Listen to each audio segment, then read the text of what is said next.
UMNO bersilat menentang sama sendiri di Sabah. 12 bahagian UMNO di Sabah dilaporkan membantah pelantikan Datuk Bong Mukhtaradin sebagai pengarah pilihan raya negeri Sabah bagi Barisan Nasional. Pengumuman mengenai pelantikan tersebut dibuat oleh Presiden UMNO, Datuk Seri Ahmad Zahid Hamidi. Beliau juga menyerahkan pertimbangan untuk pelantikan Ketua Menteri Sabah di tangan Bong Mukhtar. Namun Ketua UMNO Tuaran Datuk Seri Abdul Rahman Dahlan yang mengetuai 12 Ketua UMNO dari Sabah itu berpendapat pengumuman Zahid itu melanggar semangat autonomi diberikan kepada UMNO Sabah untuk menentukan hala tuju sendiri.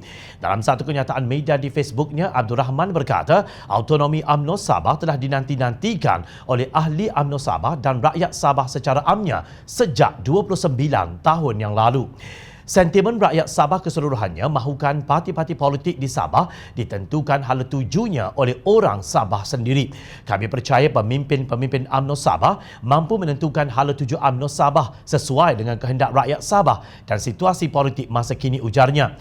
Menurut beliau, autonomi UMNO adalah cara yang terbaik untuk mengembalikan kepercayaan rakyat kepada UMNO Sabah. Usul autonomi UMNO Sabah telah diluluskan dalam Perhimpunan Agung UMNO 2019 secara sebulat suara, katanya. Ahli Majlis Tertinggi UMNO itu menjelaskan autonomi UMNO Sabah bermaksud keputusan berkaitan dengan hal ehwal UMNO Sabah perlu dibincang dan diputuskan di peringkat kepimpinan UMNO Sabah.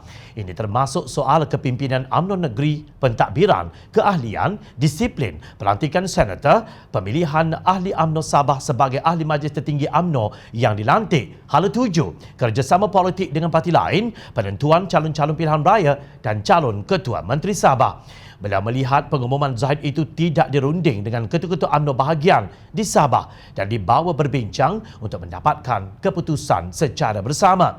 Malah kami telah berkali-kali memaklumkan kepada Presiden sebelum ini tentang pandangan dan kebimbangan kami berkenaan dengan kedudukan Ketua UMNO Sabah. Kami berpendapat bahawa ini melanggar semangat autonomi UMNO Sabah yang telah diluluskan oleh Perhimpunan Agung UMNO tahun lalu, tegasnya. Abdul Rahman jelas mahu UMNO Sabah supaya mempunyai kebebasan menentukan hala tuju mereka tanpa campur tangan pusat di Kuala Lumpur. Sudah tiba masanya UMNO mendengar jeritan suara rakyat Sabah sejak 1963 yang mahukan Sabah mendapat hak menentukan hala tuju politik mereka.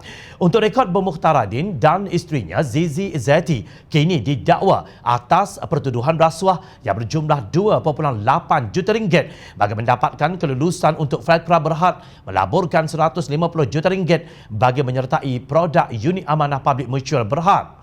Pendakwaan dibuat mengikut subsection 17-A Akta SPRM dan boleh dihukum bawah seksyen 24-1 Akta yang sama yang memperuntukkan hukuman penjara tidak melebihi 20 tahun dan denda tidak kurang 5 kali ganda nilai suapan atau RM10,000 mengikut mana lebih tinggi jika sabit kesalahan. Tanpa menyebut mengenai beban pertuduhan yang ditanggung Bong Mukhtar, Abdul Rahman berkata, kami berpandangan bahawa seseorang yang menjadi Ketua Jentera Pilihan Raya Negeri UMNO Sabah mestilah bebas daripada persepsi negatif yang boleh dimanipulasikan oleh pihak lawan, mempunyai kredibiliti yang tidak boleh dipersoalkan rakyat dan yang tidak dibebankan dengan masalah peribadi yang boleh menjejaskan sokongan pengundi kepada UMNO dan rakan-rakannya dalam pilihan raya negeri. Tahniah Abdul Rahman kerana berani untuk berterus terang. Benar, autonomi mesti diterjemahkan melalui tindakan, bukan sahaja melalui kata-kata. Tetapi alangkah baiknya jika sikap ini disertakan dengan komitmen kepada perjuangan parti dan tidak melompat apabila muncul tawaran lumayan.